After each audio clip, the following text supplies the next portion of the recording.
Hello, everyone, and welcome to the Mission Scholars First Generation College Student Panel, the first of many series.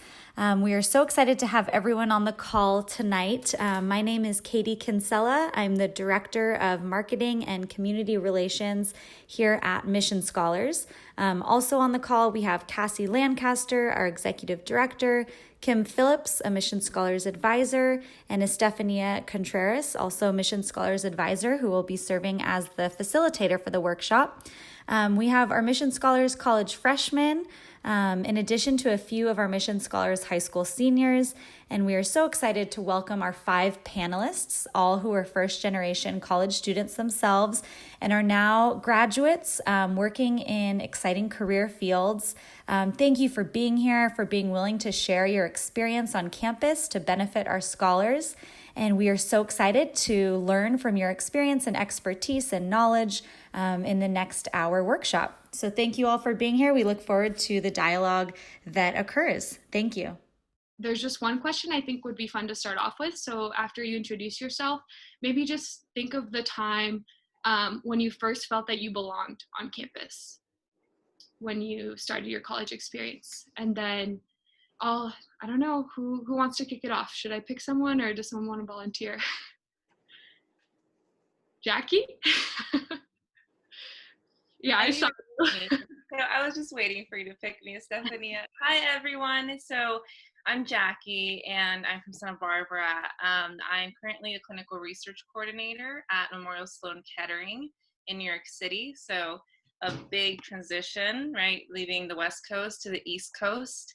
I guess I'd like to share a little bit about my interests. So I'm very interested in the intersection between public health and medical practice, right? So my dream is to become an MD MPH, and I really want to address these health disparities, especially inequities that we see in lower income communities and lower income patients, because I think that it's only through that intersection that we can actually make these communities feel better and have a better well-being and actual health outcomes.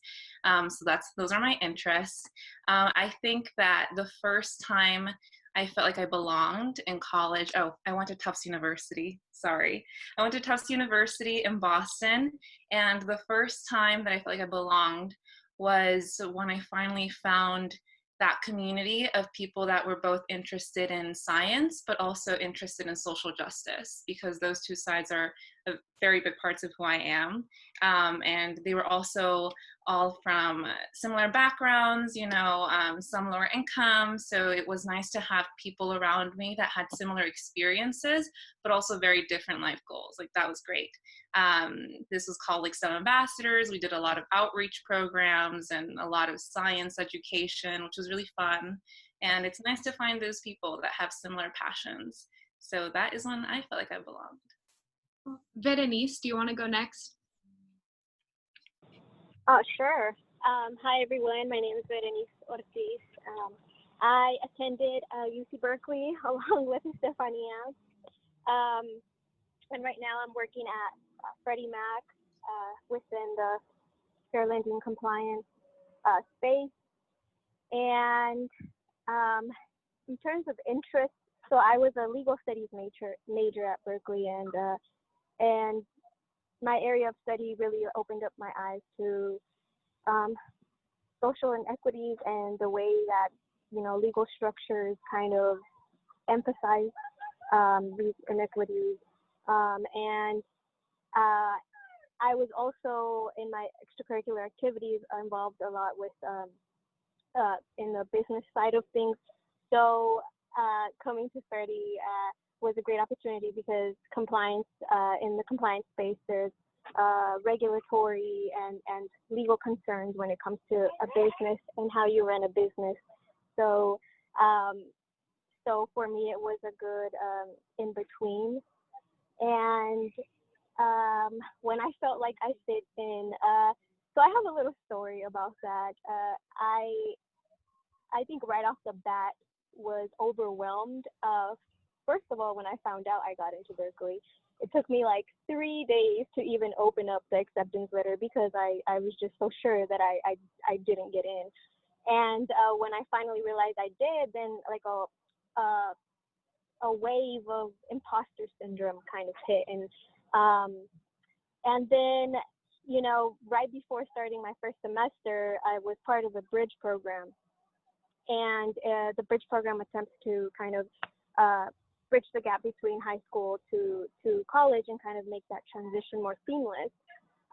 Well, it was bombarding, and I remember calling my dad one day, like maybe a month into, no, maybe like 3 weeks into the program. I call my dad and I'm like, hey dad, this is a lot. I don't know if I can do this. I feel overwhelmed, and I don't know if I belong here. And my dad was like very understanding, very calm voice. He's like, that's okay. Like, if you feel like you don't want to be there, then pack up your stuff and I'll pick you up. And I was taken aback because I was expecting, something more in the way of, no, you can do this. But my dad really just played, reverse psychology on me and said, okay, well, if you don't want to be there, then leave. And then that's when I realized, it's not that I don't want to be here. I want this. I worked really hard for this. It's just, it's overwhelming when you see like the fruits of your labor and you're now in this position where you got to keep working. And I think at that point I realized, I want to be here. I work to be here, and I deserve to be here. So, so that's my little story. That's when I knew, it's really in me, and I belong here. Oh, I didn't know that, Berenice. Yeah. Okay, one more thing. So up next, Carlos. We are related. He's my cousin. So a little introduction. I actually went to high school with a few of the panelists. Lizette and Estefania, we all went to San Marcos High School, and we were part of AVID, which was, I think this is the first time we've all been back together or seen each other's face in a while, so that's very nice.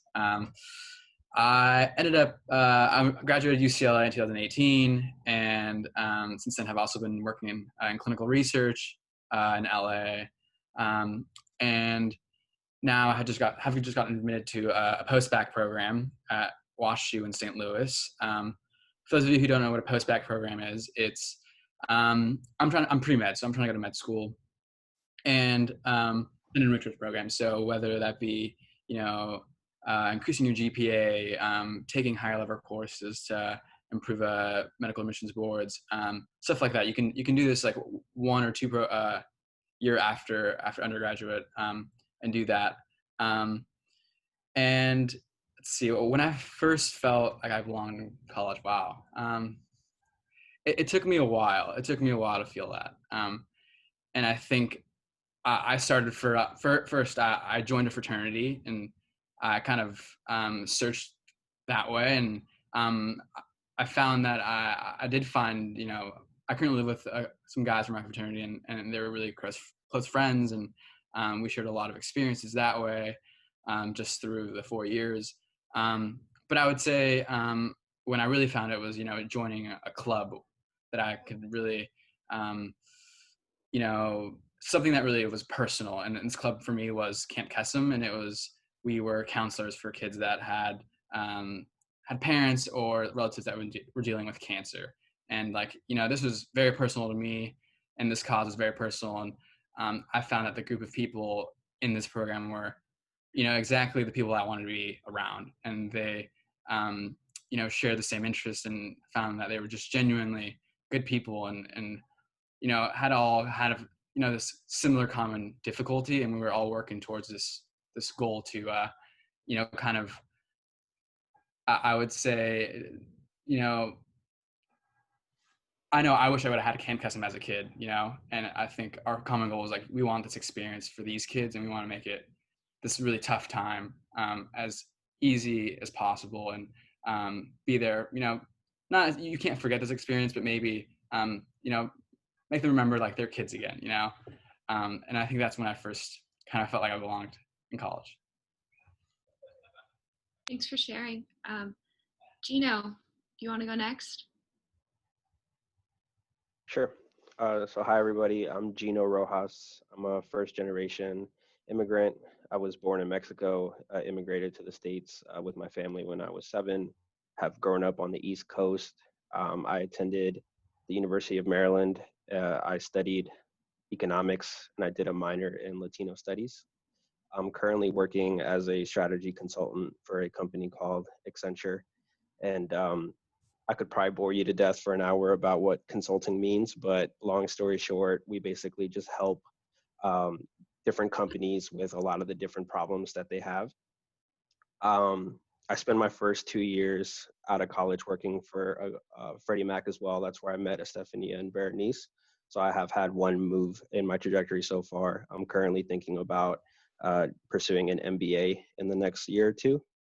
And where I first felt like I belonged when I was in college was definitely the first Latino studies class that I took. So I found out that my university had this Latino studies program that was housed within American Studies.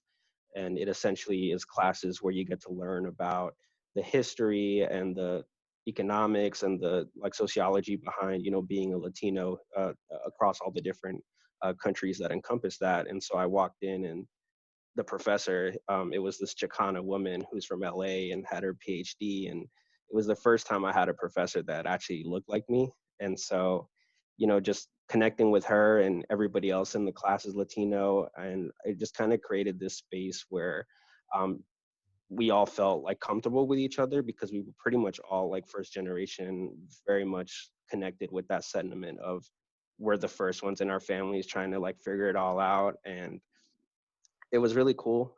I would highly recommend checking out, whether you're in college now or the college you go to, if they have a Latino studies program, even if it's just for an elective or two, checking it out, and you probably meet some really cool people that way.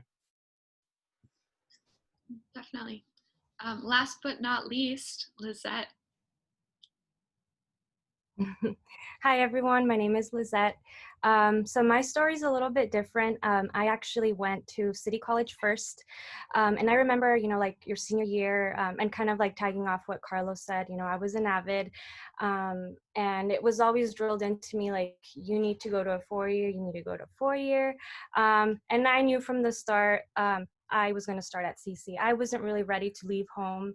I was very attached to my family, and I knew that if I went, it would probably be too big of a change for me to even focus on school or whatnot. So even from the beginning, I had like people telling me like, you should really consider it. Like, you're not going to get far if you start at CC, but I was determined. I was there for 2 years and then transferred over to Channel Islands, CSU Channel Islands, where I was accepted into the nursing program. They have like an 8% acceptance rate. So when I applied, I wasn't even sure. I was just like, I'm just going to apply. Let's see if I get in.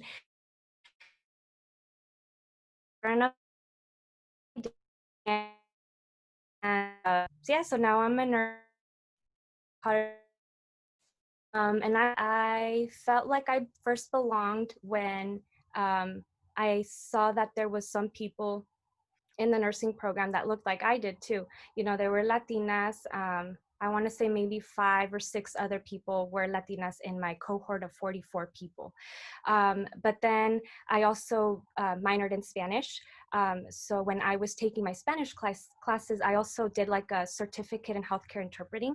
And these same 6 Latinas that were in my nursing class also were doing that in healthcare interpretation. And that's when I really realized that, like, I belong here. I worked really hard, and not only am I a nurse now, but I get to help my people in their native language and, kind of those barriers, whether it's cultural barriers or language barriers. Okay, great. So I don't know how we want to structure this exactly. I'm open to, if a student has a question right away, right now from Mission Scholars, we can start with that. If not, there's one other question I had planned asked. College freshmen, let everyone know where they're starting, what school they're, and their names, or just Sure. Introduce yourself quickly. Where you guys started, or if you have started yet, Yeah. what school you're going to. So Fernanda, let's go with you first, since I'm looking at you, even though it's hard to tell. Okay, that's fine. My name is Fernanda. I'm going to USC right now. I'm a business major, but I really want to double major or minor. I'm thinking something in health right now. So is that it? Yeah, okay. Perfect. Great. Yeah. Jackie, do you want to go next? Sure. Okay. My name's Jackie. I go to Sonoma State University, and my major is in economics, and I'm thinking about doing a minor in global studies. So, yeah. Great. Thank you. Okay, Jennifer? Hi, my name's Jennifer. I'm attending University of Redlands and I'm planning a major in sociology, and I'm looking into minoring in Spanish. And yeah. Great. Okay, Christian? Hi, my name is Christian. I'm attending UC Berkeley right now as an intended major of computer science. I'm hoping to add a double major of business admin. Awesome. Okay, what about Vanessa? Is she, oh, there she is, yes. Hi, my name is Vanessa. I'm attending Azusa Pacific University, and I am majoring in nursing, and my goal is to become a nurse practitioner. Okay, great, thanks. I think did I get all the Mission Scholars freshmen? Yeah, okay. So I know you guys had a bunch of questions. What's one thing you'd like to learn about from some of our panelists about their experiences? Something I want to learn about is the kind of clubs and organizations you guys joined. Jackie, do you want to start us off? Yes, definitely. Let's see. So in college, I definitely joined a lot of clubs that were more health focused, just because that's always been one of my principal interests. I will say that, like at the beginning, I mean, all through college, I was part of something called Globe Med, which is very much focused on improving sustainability and projects that are supposed to promote health in lower income countries. And through that, I was able to visit Nepal, which is a very amazing experience, and see how these health promotion projects actually are led in a sustainable, ethical way, right? Because we don't really want just doctors going and giving care for like a week and then leaving. That's not very sustainable for the health and well-being of people. However, even though that was a great club and I did it for all my 4 years, I think that, again, the most meaningful club for me was the one that looked like me, right? So the one where I had more Latinas, Black students, Asian students, called some ambassadors. And that was where I got to do a lot of outreach to lower income students in high school in Boston.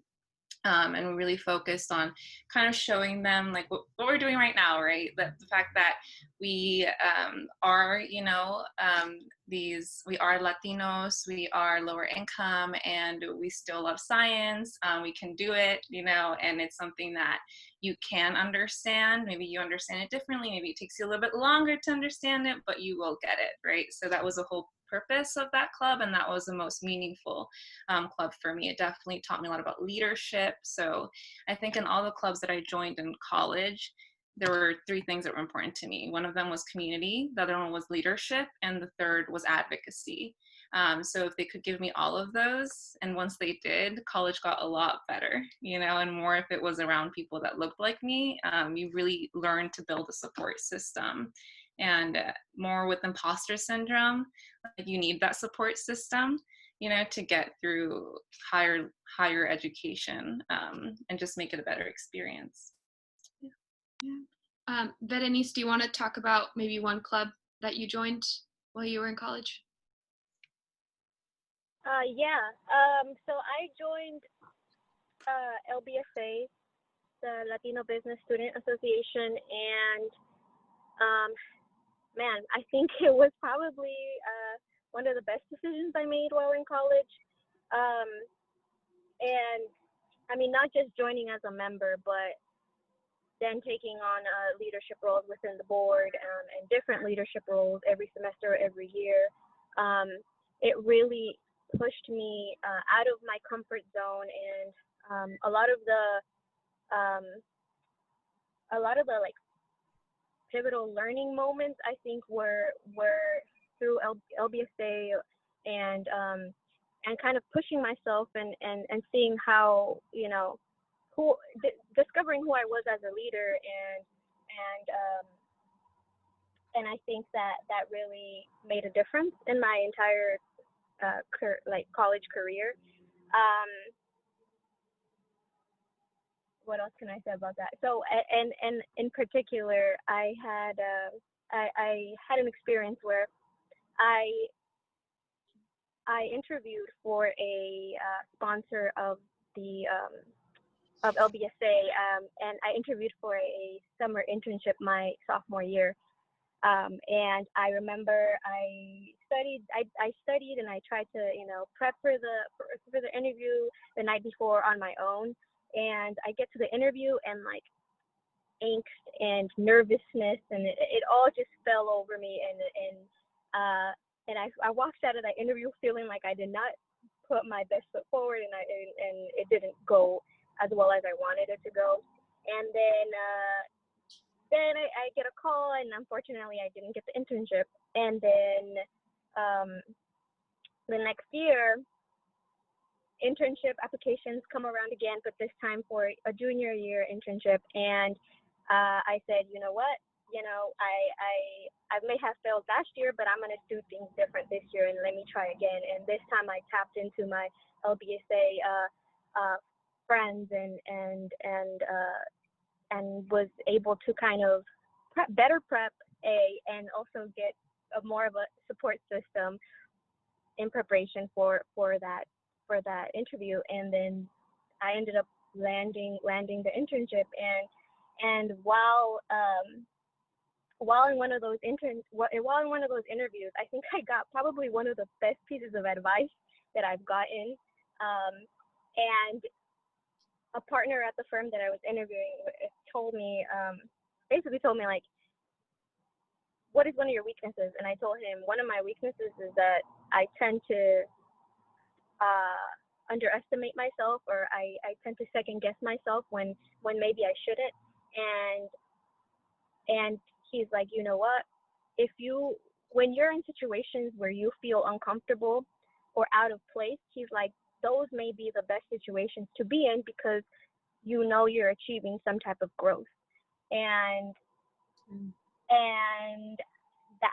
that's pretty spot on, because even just getting to college, I felt out of place right off the bat. And then my first corporate internship, I felt out of place right off the bat. These were all environments and experiences I had never been through before, but feeling uncomfortable, I then learned and was able to recognize was not a bad thing. It was actually a good thing, and I knew I was achieving something. So yeah, LBSA was a big piece of my experience in college. Yeah, and maybe that was my biggest regret, not joining Berenice. There you go, folks. Yeah, I think, Gino, you were involved in a club that you had mentioned that I guess I would also like to hear more about. So if you want to chime in. Sure. My particular situation when I was in undergrad, I was working about 30 to 35 hours as like a waiter at a restaurant, like trying to put myself through school. So I had to be very intentional about the clubs that I committed my free time to. I wanted to choose things that I felt like would be, of my best interest for when I'm applying for jobs and stuff. So there was two that I was mainly involved with. One was called Soaring Achievers, which was centered around promoting, success for minority men. So we had, Latino men, Black men, Asian men, basically, anything that represents a minority community. And so we would host like success workshops, resume reviews. Like even we had like Men's Warehouse come and like teach us how to dress for interviews one time, like all things like that. And it was really cool because I started off, just being a member, and I was able to become president of that organization my senior year. And so I definitely agree with whoever said putting the emphasis on getting a leadership role. That's probably hard to do if it's your first year, but as you're, going through different years, definitely try to get some sort of a leadership role in the different organizations. And then the last one that I was involved in was called um, the Society for Finance and Economics, and it was housed in the business school at University of Maryland. Essentially, every week we would have some type of representative from a different company come and tell us about, their career path, uh, what it's like to work at the company that they're representing, and they would always stay after and network with us. And I think that's the other really big thing from clubs. Like, you should always be kind of attacking it with some sort of networking aspect, whether it's other students or professors or potential internships or jobs. Like, that's a really good thing to get out of clubs as well. Lizette, were there clubs, whether at City College or Channel Islands, that you were involved in? Yeah, two clubs that I was involved in. One, it was called Student Nurses Association, and it's like a national student nurses. So with that club, we all the nurses who were in it, whether it was from my cohort or previous cohort or cohort above us, we called it the CI Clinic, Channel Islands Clinic, and we did a lot of outreach to the migrant workers and their families. We did weekly or monthly clinics where we would offer like blood pressure checks, glucose checks, and then during flu season, we would give them their flu vaccines, like completely free. And then we would also hold tutoring sessions for the migrant workers, or for the kids of the migrant workers. And then I was also on a panel for the Ventura, it's called Ventura County Maternal Mental Health Coalition. So, and kind of diving into like the nursing practice, but in like postpartum women, they have a lot of, or they're higher at risk for depression and like, mood disorders. So I was on that panel. And since I did a lot of like Spanish, or taking classes, and then when I got my healthcare interpretation certificate, that allowed me to translate all of like the documents, whether that be like pamphlets or whatnot. And then during events, I could talk to the Spanish speaking women and kind of help out that way. Carlos, do you want to touch on maybe Camp Kesem or another club you were involved in? Sure, yeah, I think I kind of mentioned it a little bit before unknowingly, but yeah, Camp Kesem, it was just this club that we put on for kids who, like I said before, have a parent or a relative who has cancer, is dealing with it. And that was a big part of my college experience. And I think looking back, I would have loved to join and a Latino organization. I found that I think, like many of maybe the people on this call, you often feel different, and it's good to be around people that share common experiences, struggles, or anything else that you find a commonality with.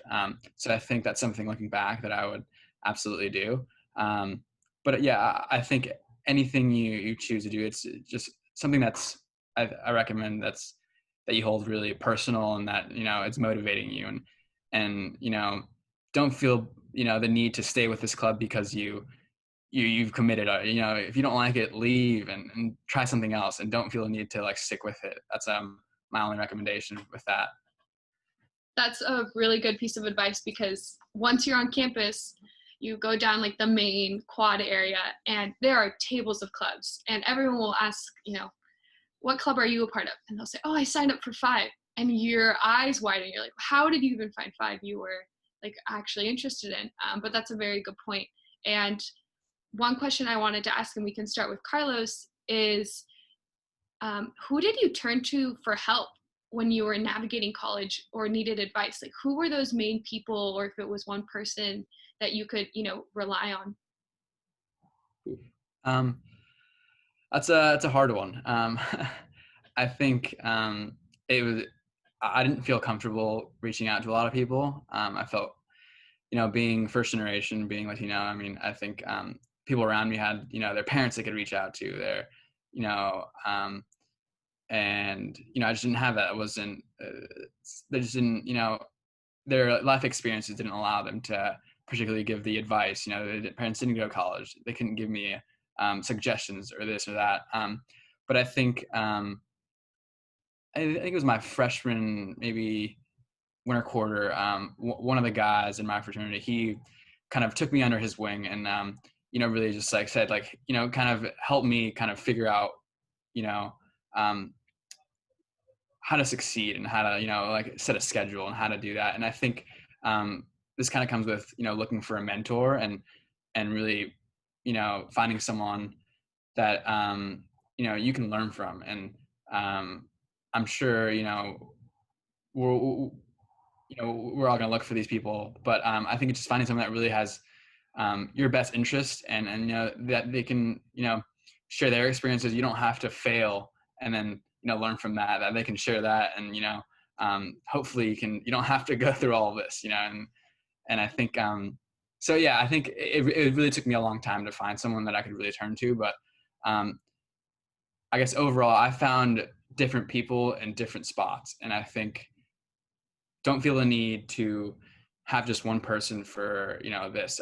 I recommend just having a wide network, and, some people you might be able to ask these topics, other people this. And that's kind of my experience with it, I would say. Mm-hmm.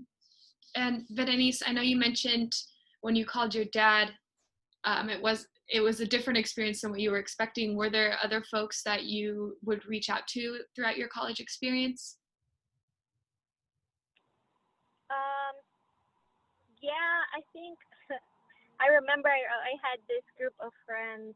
It was 3 friends that I met during that bridge program that I mentioned earlier.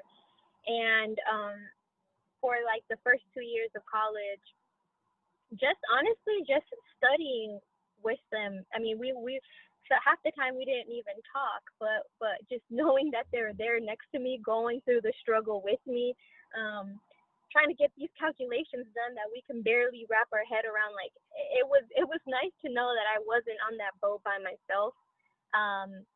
And that alone was, I think, was a huge support system for me. And I will add a little bit more that I think like between my sophomore and junior year, I think was probably like one of the toughest times for me in college. And looking back now, I wish, having friends and having a network and, and having, I could call my mom, I could call my dad, but there were certain things I felt or certain experiences I was going through that I, looking back today, I wish I would have contacted like the mental health center and talked to someone, or all this to say that if you ever find yourself in a place that you're in a funk and you can't get out, I think keep that in mind, that there's resources out there that aren't just friends or family that you can reach out to, and finding out what those resources are if you ever need them is very important. So yeah, just a little advice for me. Gina, was there someone that you could rely on in college, or multiple people? One person that immediately comes to mind is someone named Dr. Goldberg. So this is a person who was the chair of the economics department at UMD. And over her tenure, she saw that there was not a lot of representation from women or from minority communities in the economics field. So she applied for a grant from the state of Maryland, specifically for money to help provide additional resources to people that come from these communities. And she was awarded that grant. So she started a program called PAID, which stands for Promoting Achievement and Diversity in Economics. And she, very similar to what we're doing right now, she started a cohort of 10 to 20 students that she accepted. And she took me kind of under her wing, and she became my mentor. And it was really great because just having that person that's kind of holding you accountable that person that you know that you can turn to, that has, like it was mentioned earlier, that truly has your best interests at heart. That's definitely something that you want to try to find early on in your college career. And one thing that I would say is when you're looking for that mentor, just make sure that it's also somebody that kind of challenges you in a good way. And what I mean by that, like through an example, is like I remember with Dr. Goldberg, I would go in and meet with her, and she would say something like, "Okay, how did that interview for that internship go?" And I'd be like, "Oh, it went really great. I got it." And she's like, "Okay, cool. Let's go interview for these other 10 companies too and see what they're talking about." And then once you have all 10, then you can decide what's best for you. Don't just, be happy that you got one. Like things like that. So like things that you might not even be thinking about, like they're kind of already like looking and kind of push you to just kind of always want more for yourself. So yeah. I don't know if that sounds familiar to any mission scholar, having Kim, Cassie, and Katie right behind you. But yeah, I want to remind all of you that the 3 women that have been supporting you this whole time are going to be there for you. And believe me when I say I would come back home and see Cassie, a Saturday morning and vent, or I'd call Kim and tell her, I was like, what am I doing? How do I navigate this recruitment process? So know that they're resources for you. Just to maybe shift the conversation a bit, I wanted to ask, kind of like looking back, what actions did you take when you were a junior and a senior that you wish you would have taken, when you were a freshman or a sophomore? And Lizette, do you want to start with that? Sure. And we're speaking junior, senior college, right? Yeah, college. Okay. I think it would be being more active in the clubs. So nursing school is 3 years. My first year of nursing school, I was very dedicated. I was like, yeah, I'm going to be part of a club, but I'll be more in the outskirts, school is so important. I need to get these A's. But then I realized, yes, A's are important, but you could balance both. It's not all about being book smart. It's being about, how can you put what you're learning out into the community? So I think that's when I really realized hey, I should have done this from the beginning. Now I only have 2 years as opposed of 3 years back, when I first started. So if I could give some piece of advice to you all, it would be that yes, being book smart is very important, but you can always find a balance. And I think it might be hard in the beginning because you're transitioning into high school classes into college classrooms are totally different. No one's going to be behind you telling you what to do. It's all on you. So definitely learn your balance and your time management, because it's definitely possible to do both. Yeah, Jackie, do you have any input on that question too? Yeah, something very similar to what Lizette said, actually. I think that the very beginning of college, it's very easy to have a checklist of things you're supposed to be doing, like A, B, C, D. To be successful, I should be getting A's, I should be studying all the time in the library, X, Y, Z. But I definitely noticed a difference my junior and senior year when I started kind of following what my passions and interests really were. There's always going to be this standard of, if you want to get here, you should be like the majority, like the 80%, right? But it's very beautiful when you find your interests and what you're genuinely about, like what you represent. And that makes it so much easier to get those A's, to do well in school, because you have something that energizes you again. So it's going to take some time. And I just want to say it's okay if the first year it's going to be rough, it's going to be hard, and we're going to be honest. It's a difficult freshman year. But through that, you find mentors, in that year, in your sophomore year, mentors that will, Gino said, challenge you and make you sit in front of them and go over your interview 20 times, and ask you the really hard questions. And sometimes you'll feel wow, maybe I'm not prepared for this interview, but through that like really gruesome process is how you get that internship, you know? So it takes time for you to kind of stand in what you really represent, who you really are, and not feed into like what is expected of you to succeed, because honestly, us just getting to college was a different path from everybody else, right? Like everybody else might have had maybe like parents that could help them through this process, and that's an awesome privilege. But for us, we had to be resourceful.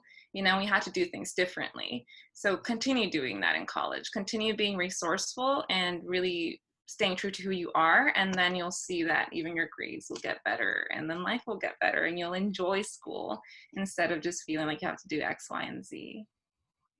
Yeah. So I could ask you guys questions all day, but I wanted to leave some time for the Mission Scholars to ask questions. So I'm going to sit back now and just listen and leave the floor open to all of you, and panelists included, if you want to chime in on anything.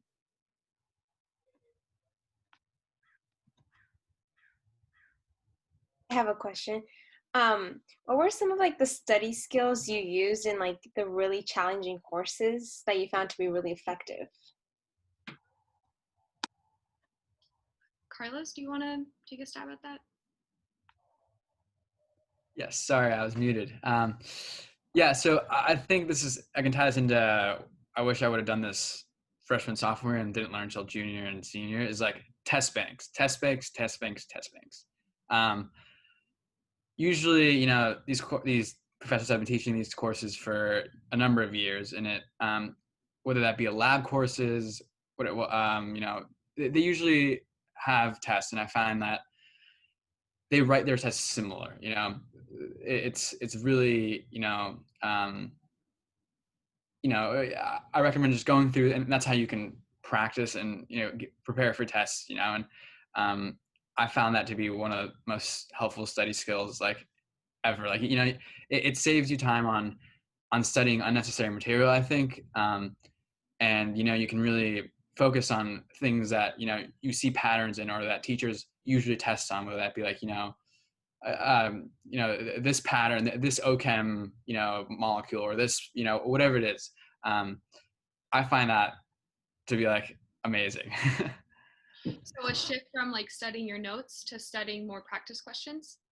Yeah, I think a combination of both, and I think it'll save you. It's really efficient studying, and it'll save you a lot of time. And not that not all the information is useful, and I think it's important to do all of that, but I think for merely, you know, knowing what's on the test and what's going to be tested, I think that is huge, personally, in my experience.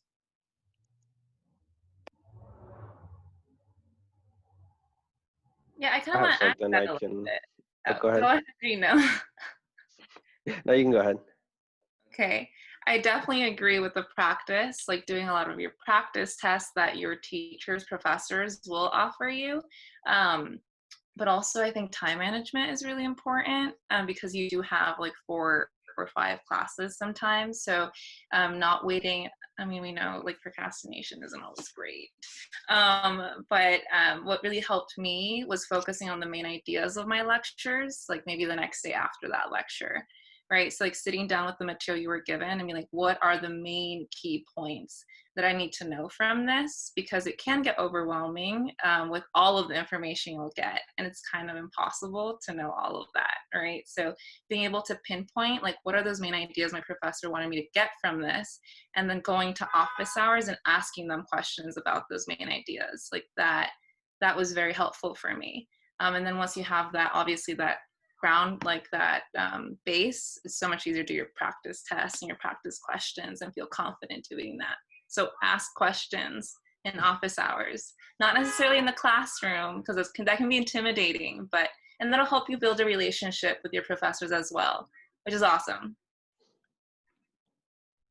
Yeah, I was also going to bring up the time management. I remember when I first would go to the library, and like I'd pull out all my books and my laptop, and I'm like, okay, I'm about to, you know, do my thing. I would end up being like on, you know, Instagram, Snapchat, Facebook, whatever, for like an hour. And then I'm like, man, I haven't done any studying. So over time, I kind of learned to give myself a little bit of like a reward system. So I would literally use like focus apps and say, okay, if I just kind of, really pay attention for this hour, I'll give myself 15-30 minutes of like social media time, and then do that. And then the other thing I would say is a really true signifier of if you're understanding the material is if you're able to explain it to someone. So like if you can take that theory or that function, equation, whatever it is, and you'd be surprised like how like, because if you're not able to like successfully communicate it, then that kind of pinpoints where your weakness area is. Okay, I need to go and revisit that a little bit more. And so I would literally just sit like my parents or my roommate down and just kind of like go over some of the things that I was learning, and then that's when I'd be like, okay, I know it for real. Is there another question from a scholar?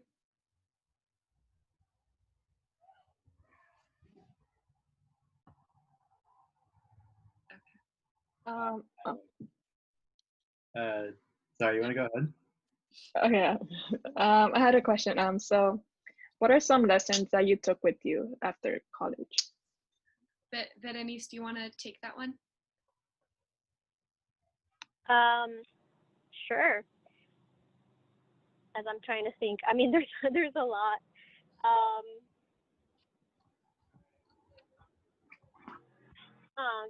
I think that the biggest thing, I think it was just the mindset.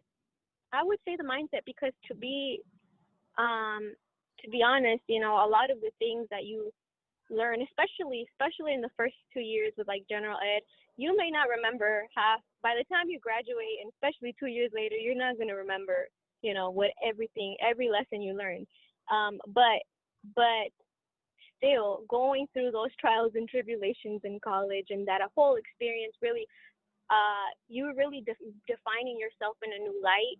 And then when you're,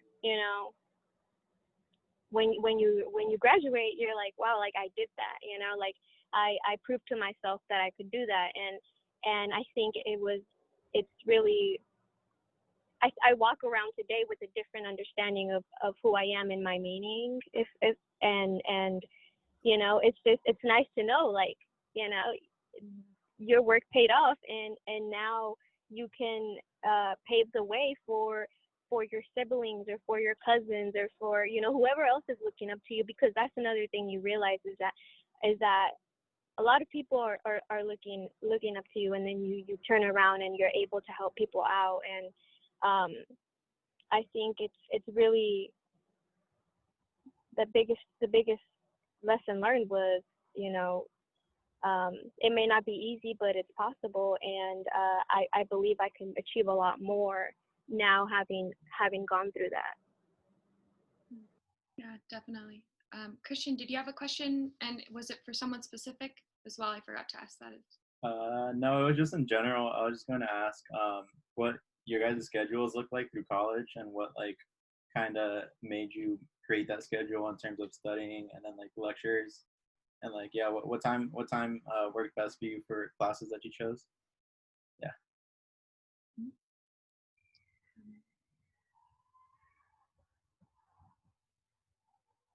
Does a panelist have? I can go ahead. Okay. Let's see. Wow, I graduated a year ago, and it feels like that was a long time ago. I preferred morning classes only because it just gave me more time during the day to study and also go to work. I think when it comes to working, of course, it's different if you have to work 40 hours to get through school. But if you maybe if maybe you can work less hours, I only recommend really doing like between 8 and 15. Right, because with 8 to 15, it still gives you enough time to participate in clubs. It gives you enough time to study. I think I studied maybe, honestly, it kind of becomes a blur when you're in college, because it becomes like you go to class and then you have lunch and then you study for however much time you have between those classes. And then in the evenings you have your clubs usually. And then weekends, just really try to, I think this is what I learned at the end of my college experience. learn to prioritize your self-care. It's very easy to immediately try to take it as like as a storm, and it's a privilege. Well, I thought of it as a privilege to like be in college. Like it was a big deal, right? So I wanted to give it my 100%, but I think it's really hard to give it your 100%, go to classes, study, and then clubs and work if you're not taking care of yourself. So always, when you do your time management, when you do your calendar, your schedule for the week, like make sure you're adding at least like an hour or two of your exercise and those kinds of things. So it very much varies. But I would say that when it comes to working, at least if you have to, do try to limit it to those 8 to 15 hours at the beginning, and then see how that worked for you, and be okay with the fact that it's going to be changing every semester. Is there someone else that has a question?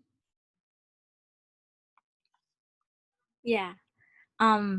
So my question is like, I don't know how different it is, like out of college within the community type of thing, because I know I like to think of it of like, oh, once I'm in college, hopefully I'll be close enough, close by, and then eventually visit like one of my high school teachers, and then if they ask me to give back to that high school, I would.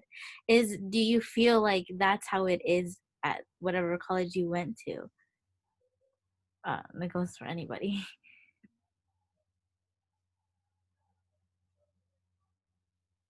I might ask you to rephrase it. Oh, Lizette, did you Yeah, understand? no, I was gonna ask you to like, is your question kind of like, do you see yourself giving back to your community or to your high school? Is that what I'm getting at? Or yeah, but more of like to your college. Is it like what's the word? Like, just were you close enough to a lot of either communities there where you were able to do that, where you feel like you could do that? in college? Personally, I think yes.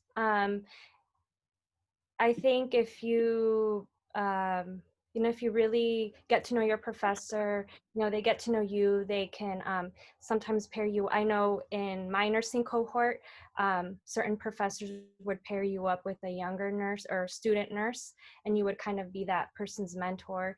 And then even like now, one of my professors still kind of reaches out to me and will tell me like, hey, I have one of our nursing students, kind of reminds me of you, like similar personality. Like, would it be okay if, I give her your number for you to like reach out to her? Obviously, it's a little bit different nowadays because, everything is virtual. But I know in the past, that's how it would be. Our professors would bring in some students and, just kind of like put you with them as a mentor kind of thing. I don't really know if I answered your question, but that's what I have to say. So I know we're coming up on time. If there's one more question, we can take it if everyone's okay staying on maybe 5 more minutes. Yeah, okay. I have a question that came in from one of our scholars, Johan. He's a freshman at UC Irvine. His Wi-Fi wasn't able to connect, but he wanted to ask the panelists about research. He's really interested in research opportunities. So were any panelists involved in research in college, and how did you go about finding out about those opportunities? Jackie and Carlos come to mind. Yes, but Carlos can go first. Okay. So I think I found it going to UCLA, it was really hard to get into a lab, and there's a lot of competition. And I think, I found that, reaching out to PIs, so principal investigators early on, and just really, running them, making yourself stand out. So really expressing your interest in whatever research topic they're researching, and really, whether that be like writing a cover letter and, attaching your resume, your CV, and having someone look over that. I found that being kind of the best way to, find opportunities. And I think, I also found that, word of mouth and, your friends, sometimes, someone's leaving a lab and, if someone personally gives a recommendation, then that's kind of how you get the in, and you don't have to go through this whole process of like 70 people sending in their resumes. And you have so I think recommendation is also a great way to get into a lab and do research. Yeah, I agree. I think when I reflect on my research experiences, I did try different things because I didn't necessarily know exactly what kind of research I wanted to focus on. So I remember I started at like a basic science lab, and from there, well, my school did have some kind of more established research networks where you could, it was like a neuroscience network that you could apply to. And obviously, like, the most important thing was have like networking with people that were already doing this type of research, with your friends, like upperclassmen, especially if you were part of a club, you knew that someone was doing some kind of basic science research. Being okay with asking them questions about what your cover letter should look like, what kind of things would make you stand out that the PI would like, and doing your research about the PI was so important, and kind of predicting what kind of questions they would even ask you. And also being very honest about how maybe you didn't know a lot about that topic, but the X, Y, and Z were the reasons why you wanted to start there. But I soon learned, I think I did basic science for maybe a year and a half. And then after that, I decided to kind of do my own research. So it was about finding a mentor in one of the departments that was doing some research on immigrant health, which is something that I love. And then building my own research question from there and seeing how we could even like make a study from it, and that was really cool. Like being kind of innovative and asking your own question and like measuring those metrics. I don't know, this is all that stuff, but it gives you a lot of independence. So being okay with the fact that maybe the research you want to do isn't necessarily out there, and then finding a mentor that has the resources to make that happen for you, because then you get to lead that stuff, and that's really fun and cool. I have one question if we still have time. Do we have just 2 more minutes? I think that one of the wonderful things about college is there are things that you can do as a college student on a college campus, like memories that you have that wouldn't occur anywhere else in any other environment, pre or post college. And for those of us who have had those experiences, I would love to just ask a few of you to share that, because everyone is working from home right now for their first year of college. And I just would love for them to hear about something that they're going to look forward to when they finally can get on campus, that they can't have right now, but they can have very soon, hopefully. And that, like, so in other words, if you have a memory that, that is like specific to your college experience that, you wouldn't have been able to have anywhere else. If it comes to mind, if not, don't worry. But if it does, I would love to hear that. And I'm sure they would too. Thank you. I'll go. This one kind of goes to Vanessa, because I know she said she was a nursing major. Some of the greatest memories I have are like my 3 a.m. wake up calls where I have to drive down to LA, and it seems like a drag because you just want to sleep at 3 a.m. But when you carpool with other friends, you're drinking your coffee, you're about, and I you to get to experience that. Some memories that I hold very close to my heart. I have one that I can share. I was in a class where I literally didn't know anybody, and I was actually sitting by myself. The tables were structured that like it's 2 people per table, and I just happened to be sitting at a table that I'm by myself, and I hear this voice like come to the left, and it's just this guy that's like, "Hey man, I like your shoes." And I'm like, I look to him and I'm like, "Thanks." And he's like, "After class, stay back and like let me talk to you." And so, after the class, I meet him in the hallway, and he's like, "Oh, my name's Chris. Um, I'm a part of a intramural flag football team. We actually have a practice tonight. Do you want to come out and play?" And I've never met this guy. Like literally, it's like the first day of class, but for some reason, because it's college, I'm just like, "Sure, I'll come." So next thing I know, that later that night, I show up to this football field, and he introduces me to his team, which is, 5, 6 other guys. And next thing I know, we kind of have like a little squad that I'm playing flag football with. So I think that's very much like, and to this day, Chris is one of my best friends. And that's, I don't know where else that would happen. So.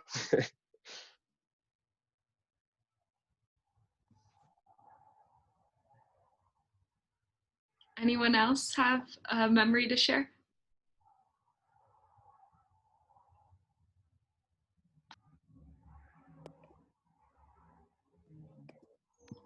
Carlos? Oh, I was like, well, Carlos just looked like he was thinking, so I didn't know if his answer was ready yet. Go ahead, Jonathan. There's so many. Oh. I don't know if this is like a sad memory, but I think one of the best memories I have is I took this class called like Race, Ethnicity, and Health. And it was an opportunity to sit with people from like very different paths of like very different lifestyles, and talk about like racism and healthcare and heavy topics. But it's only in a college setting that you really get to like slow down and learn about these things, and have these hard conversations with others. And I remember that by the end of this class, we all got so close in understanding like what both our similarities and differences were, right? But seeing like how we even perceived things like these systems and discrimination and racism, which are really hard things to talk about, but still be really good friends at the end of it, right? It was a really small class, and we like cried together through that class, and you really get to know people really fast in college sometimes, and that's okay. It's just about being more open-minded. And I don't think that would really happen in just like normal life now, right? Like I go to work 9 to 5, love my job, but I'm not gonna like start crying with these people and talk about like how these different systems like affect others and stuff like that. So that's something that's very, very unique to the college experience, definitely. And all the different people we get to meet, it's awesome. And Berenice had to jump off, but I think Lizette, if you have another touch, if not, I might have one as well. You can go ahead.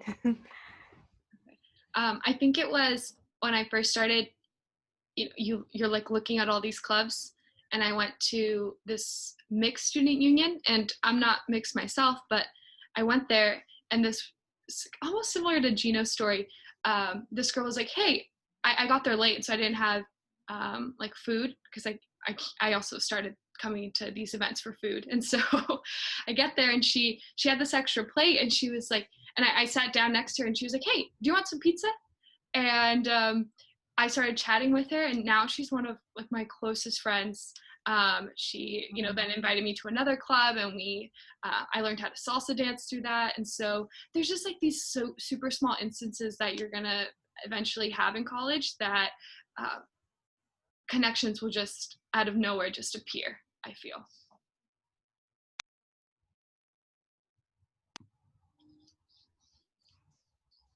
All right. Katie, I didn't know how you wanted to wrap this up. Yeah, thank you so much everyone for being here. That was so valuable. I think for our students, they will take these little nuggets of insight with them when they're able to go back on college campuses and throughout this fall semester. We hope this is the first of many of these kinds of discussions and panels. I think it can really, this kind of information and just honest dialogue and conversation can really benefit a lot of our students. So thank you for joining us. And then I also wanted to encourage our scholars too, to take initiative and reach out to a panelist.